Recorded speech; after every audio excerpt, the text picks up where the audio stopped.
এতদিন ঝাড়গ্রাম শহর, ঝাড়গ্রামের বিভিন্ন গ্রামে দাপাদাপি করত হাতি, এবার খড়গপুরে চলে এলো হাতির দল। 9টি হাতির দল খড়গপুরের রাস্তায় একেবারে দাপাদাপি করছে। পুলিশ, বন দপ্তর বিভিন্ন রাস্তা বন্ধ করে দিয়েছে। সন্ধ্যেবেলা হুলা পার্টি হাতি তাড়াতে ব্যস্ত। দেখুন সেই ছবি, খড়গপুরের ছবি। 700 800 हाथी होगा।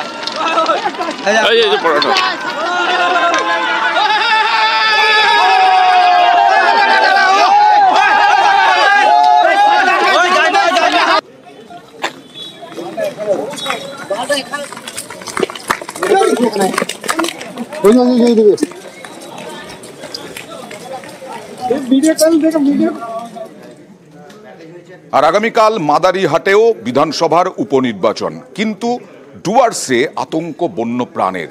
সেই বন্যপ্রাণ থেকে যাতে সতর্ক থাকেন মানুষ, সেই নিয়ে বন দফতর এখন ব্যস্ত।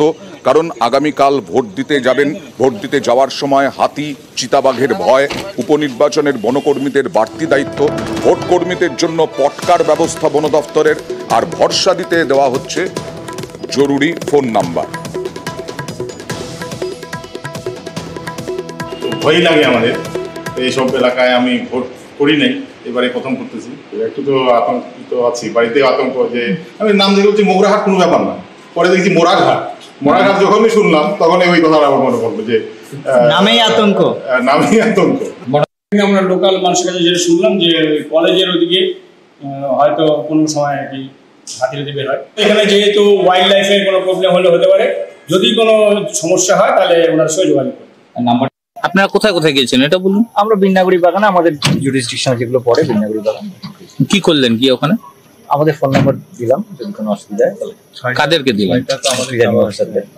মানে যারা ভোট কর্মী। আপনারা বনকর্মীরা কি বললেন তাদের? তাদের কোনো সমস্যা হলে আমাদের জানাবেন। মানে কি সমস্যা? বন্যপ্রাণী।